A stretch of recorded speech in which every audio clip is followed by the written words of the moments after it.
নমস্কার বন্ধুরা, টিপি কম্পিউটার সেন্টারে সবাইকে স্বাগতম। আজকের আমরা এমএস ওয়ার্ডে শিখতে চলেছি কিভাবে কিবোর্ডের মাধ্যমে ডেট অ্যান্ড টাইম বার করতে পারি শর্টকাট কির সাহায্যে।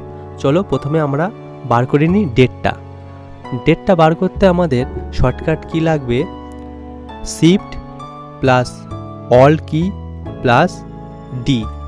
দেখো বন্ধুরা, এটা ক্লিক করলেই চলে আসবে আমাদের ডেট, আজকের ডেট।